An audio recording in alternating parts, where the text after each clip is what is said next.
Hello and welcome to the Entrepreneur Experts Cafe, sponsored by Entrepreneurs Rocket Fuel. I am Kimberly Hobscheid, your host and the creator of the Facebook community Entrepreneurs Rocket Fuel, a community by entrepreneurs for entrepreneurs, helping entrepreneurs and experts get their business to the next level.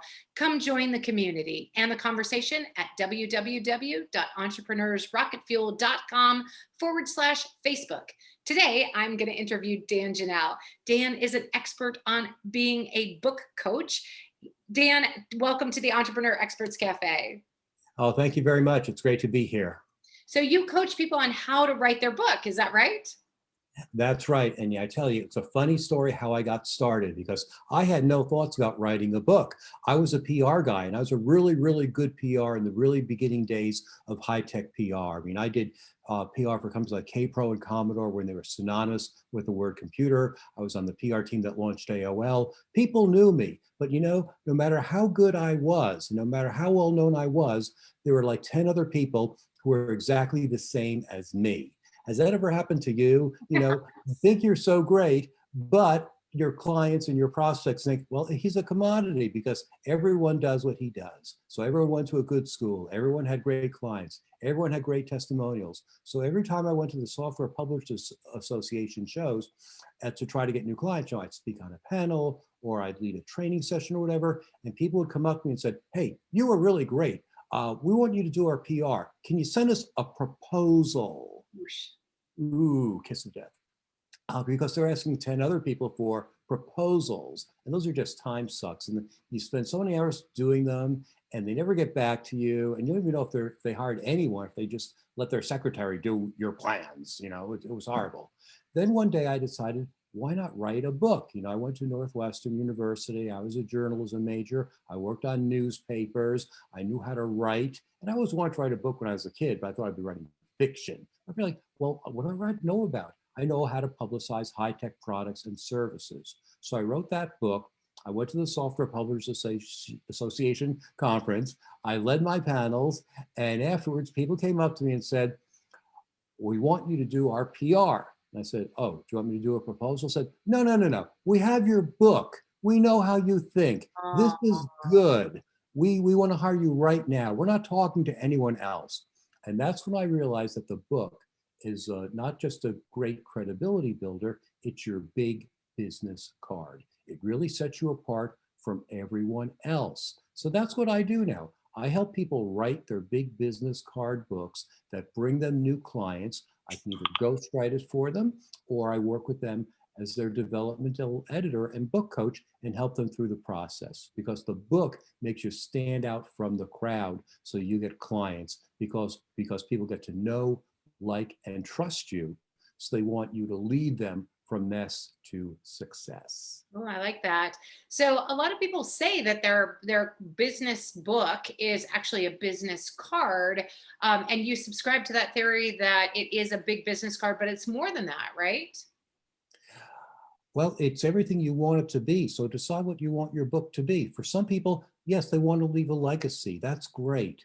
And I help people with those kinds of books too. So it really depends on what you're focused on. And I think that's the biggest problem that people have when they write their books. They're all over the place. They want to write this 400-page book that teaches people everything they know. And that's not the purpose of the book. No. In fact, when I wrote I wrote another book. It was one of the first books on marketing on the internet back in 1993, back when like Al Gore and I were like the only people on the internet. It was like 400, and it was like 400 pages long. And I spoke at this conference. This woman came up to me afterwards and said, oh, your speech was really, really good. I learned a lot. I said, oh, thank you very much. And your book looks so authoritative. It looks really, really great. I said, well, thank you very much. And she said, I only have one question for you. And I said, what's that? I'm happy to help you. And she said, do I have to read all of it? Oh, yeah. Oh, yeah. There was another guy at the conference doing another session on internet marketing, and he sold 2 cassette tapes. Remember, this is 1993. He sold 2 cassette tapes and a booklet that had like staples in the center. And they were like 12 pages long. He outsold me like a zillion to one. Oh, no. That's when I realized that people don't want to read the entire encyclopedia about your topic. They want to get to know, like, and trust you. They want to see that you know your stuff and can lead them. That's what they're looking for. So we're looking at a book that's maybe 20,000 words long, it's maybe Nice. 120 pages, something that you can write leisurely in, I'd say, 90 days. If you can spend 15 minutes a day writing 250 words, which is like a blog post, really, Mhm, 250 words, it's mhm, part of a mhm. press release. You write 250 words a day for 90 days, you'll have more than 20,000 words. Okay. You could print a book, and then you have something to send to people to show that you stand out from all the other people in your community who do the kinds of things that you do, even though you do them better.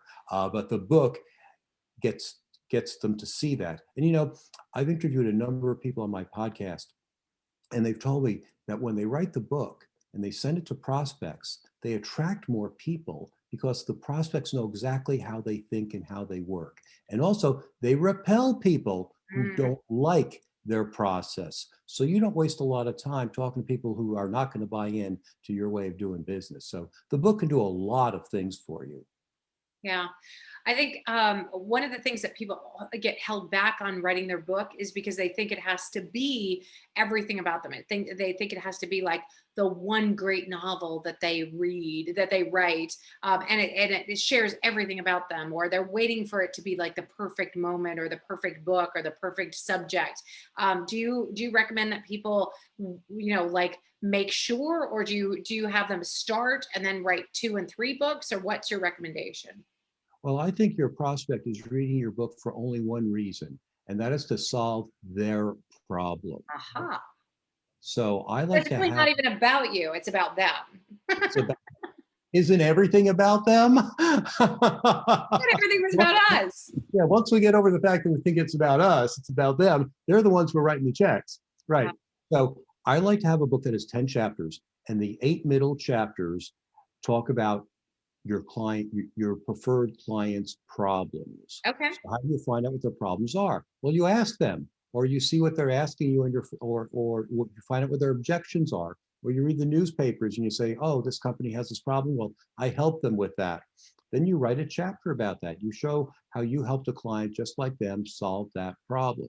So those are the 8 middle chapters. And then you can send the book to someone and say, oh, I read in the Wall Street Journal, you're having a problem with employee retention. Well, chapter 6, I talk about employee retention. You Ooh. might enjoy that, and I'd be happy to talk to you about how I can help you with your company. Oh, Dan, that's so delicious. Okay, so as a book expert, you would recommend that they have 8 chapters, which is basically 8 solutions for your clients. And then when your client has an issue, you refer them back to your book and the chapter number where you discuss the solution to that problem. And then they see that you have 7 other solutions plus like an entire book, and you wrote the book on the subject. I really love that. Great, great. When I said there are 8 chapters, there are really 10 chapters. So the 8 chapters in the middle, that's the meat. But the first chapter sets them up and tells them a little bit about you and how you work and your successes and such like that. So it gives them a roadmap to the book. And the final chapter is the call to action chapter, where they can take the next step. Ooh, So okay. that's where some of your sales material, nicely worded, comes in. So it's not overt, but it's like people are going to say, how can I get in touch with him? How can I work with her? Uh, how does she work? What kinds of things does she do? Because, the funny thing about writing a book is that people think, oh, he must be an author. He can't possibly be a coach, a consultant, a speaker, a trainer, or whatever. They just don't think like that. They just think you sit in an ivory tower writing books all day. So you really have to say, and here's some secret tips that I have that I work in my books. I say, you don't just tell a story to tell a story. You say, when I was speaking to 500 people at General Motors, Oh, yeah. they asked me, how Yeah. do you solve this problem? And then you lead it in. Or when I was coaching a CEO for a major Fortune 10 company, she asked me, blah, blah, blah. So you weave those in that you're a coach, you're a speaker, you're a trainer, you're a whatever, by working in those little subtle things. So that's some of my little secret sauce. I love that. That's very powerful. And I can see how that would make a real impact on the reader as well, because just mentally, they're reading through it and they're like, oh, this person is actually a problem solver. He's not just full of good advice. He actually solved problems for other human beings, just like me, who had problems as well. Exactly. Yeah, powerful. Okay, Dan, so tell us a little bit, maybe a success story of somebody who came to you and they're like, I think I need to write a book. And they had an idea, and maybe it wasn't all that in a bag of chips. And then you were steered them into the right direction.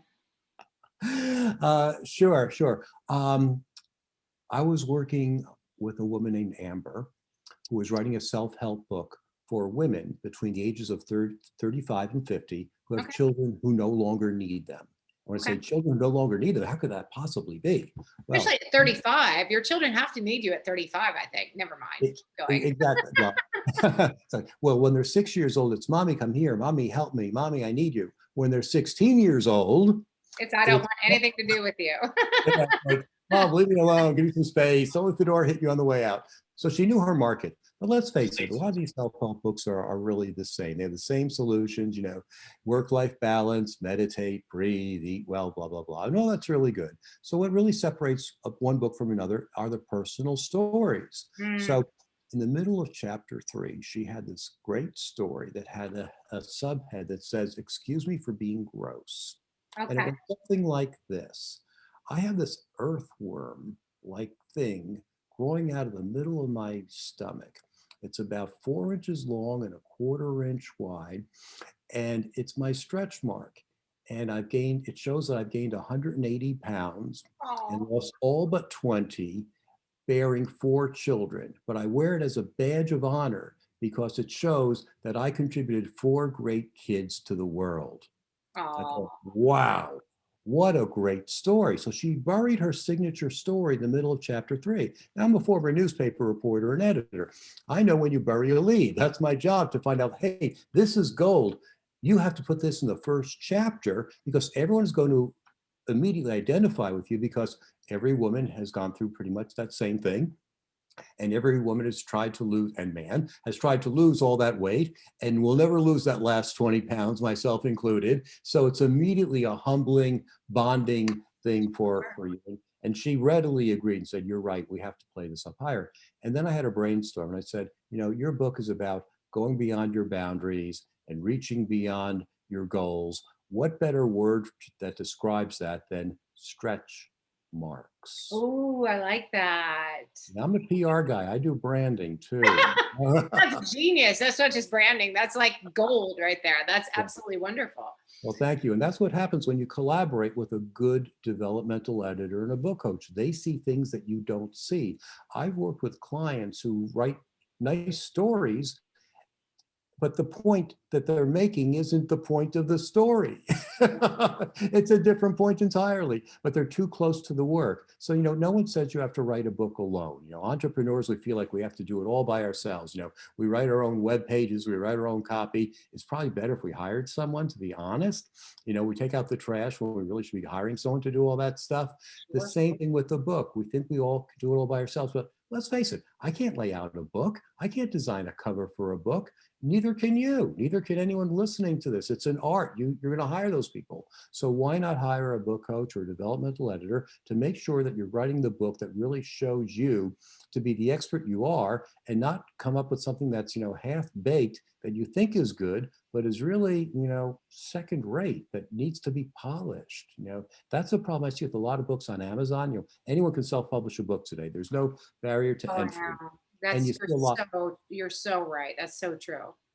Yeah. and you see a lot of garbagey looking books, that they, first of all, they look bad because it just looks bad. Like the eye can tell a self-published book from a book that is designed the way it should be. Now, I don't do that kind of work, but I know people who do, and I can refer people to you. But the same is with the writing. You may think it's good, but unless it's really polished by someone who knows what they're doing, you may not be putting your best foot forward. So I strongly agree that it takes a village to write a book and turn a manuscript into a real book. Well, fantastic. Well, I definitely want you in my village when it's time to write, because you definitely have the PR to go with it. So if people want to work with you directly, how can they do that? What's the best way for them to get a hold of you and reach you and start working with you? Well, thank you for asking. The name of my book is called Write Your Book in a Flash, and I Write your believe book in in a branding. flash. Write your book in a flash. And I believe in branding. So the name of my website is writeyourbookinaflash.com. my podcast, where you can hear 70 at this point, but it keeps on growing, 70 authors just like you, speakers, coaches, consultants who've written books, give inspiration and tips and ideas on how they wrote the book and how they're marketing books. And that's the Write Your Book in a Flash podcast, which now I am proud to say is on Audible. Just picked up the other day. So it's like, that's really cool. So you can go to Audible, you can listen to my podcast there. So writeyourbookinaflash.com, lots of free information, great tips, great courses as well that I'm offering for free so you can get started fast. Fantastic. All right, Dan, thanks so much for your time. I really appreciate you being here. Before we let you go, any final words for our crew? Yeah, you can write a book. Everyone has imposter syndrome. They say, why should I write a book? There are a million other books like that. Well, you're the only person who lived through your experiences and has your perspective that makes it all the difference in the world. So share your gift with everyone else. Beautifully said. All right, ladies and gentlemen, this was another episode of Entrepreneur Experts Cafe. Thanks for joining us. Don't forget to join the conversation at www.entrepreneursrocketfuel.com/Facebook. We'll see you there. Cheers.